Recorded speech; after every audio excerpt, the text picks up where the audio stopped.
আলহামদুলিল্লাহ রব্বিল আলামিন ওয়াল আকিবাতুল লিল মুত্তাকিন ওয়াসসালাতু ওয়াসসালামু আলা রাসূলিনাল আমিন ওয়া আলা আলিহি ওয়া আসহাবিহি আজমাইন।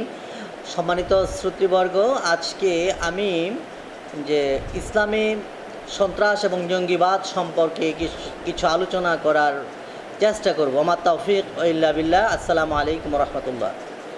আসলে সন্ত্রাস, ভায়োলেন্স এটা অত্যন্ত জঘন্য এবং নিগৃহীত কাজ, যেটা মানুষের মনে যাতন ধরায় এবং মানব সমাজে অনেক তাড়নের সৃষ্টি করে।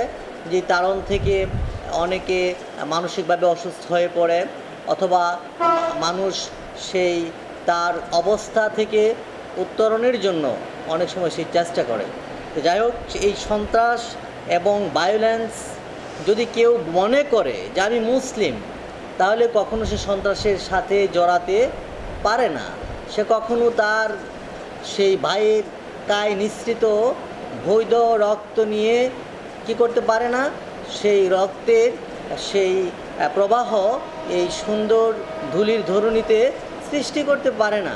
কেননা পবিত্র কোরআনে সুন্দর করে বলেছেন, ইন্নাহু মান কাতালা নাফসান বিগাইরি নাফসিন আও ফাসাদিন ফিল আরদ ফাকাআন্নামা কাতালান নাসা জামিয়া। যে ব্যক্তি, একটা মানুষ কেন, পবিত্র কোরআন বলছেন একটা আত্মা আছে এরকম প্রাণী, যেই ব্যক্তি অন্যায়ভাবে তার প্রাণ সংহার করবে, সে যেন একটা প্রাণী নয়, পৃথিবীর জগতের সমস্ত প্রাণী হত্যার যেই দায় তার উপর চাপিয়ে দেওয়া হবে। সুতরাং চিন্তা করুন যে একটা হত্যার বিনিময়ে যদি শত শত কোটি কোটি হত্যার দায় চাপাতে হয়, তাহলে আমার আমল, আমার হজ, আমার রোজা, আমার জাকাত, আমার দান, আমার সদকা কোনো কিছুই কাজে আসবে না। শুধু তাই নয়, পবিত্র কোরআন অন্য জায়গায় বলেছেন যে মান কাতালা মুমিনান মুতাআম্মিদান ফাজাযাউহু জাহান্নাম। যে ব্যক্তি ইচ্ছাকৃতভাবে তার সজ্ঞানে একজন মুসলমান ভাইকে হত্যা করলো, তার স্থান হবে কি সরাসরি জাহান্নাম। তার মানে হলো তার সমস্ত ইবাদত আল্লাহ রাব্বুল আলামিন বরবাদ করে দিবেন। সুতরাং যে কাজে ইবাদত বরবাদ হয়ে যায়, যে কাজে আমাদের সব কিছু হিরো থেকে জিরো হয়ে যায়, সেই কাজটা আমরা কখনো কি করতে পারি না, নিজেরা করতে পারি না এবং অন্য কাউকেও করার জন্য উৎসাহ প্রদান করতে পারি না। সম্মানিত উপস্থিতি, আপনি একটা জিনিস একটু চিন্তা করেন, সেটা হলো আমরা কি কখনো একটা পিঁপড়া বানাতে পারি? বানাতে পারি না।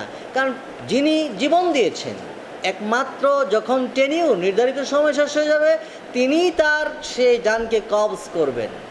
সুতরাং আমরা কখনো যেন এই কাজে জড়িত হয়ে না যাই। আরেকটা জিনিস আমরা বলে রাখি, সেটা হলো আমরা প্রতিবেশীর প্রতি অনেক সময় কি করি আমাদের মুখ দ্বারা জ্বালাতন দিই, অথবা আমরা কি করি আমাদের অধিকার থেকে বঞ্চিত করি।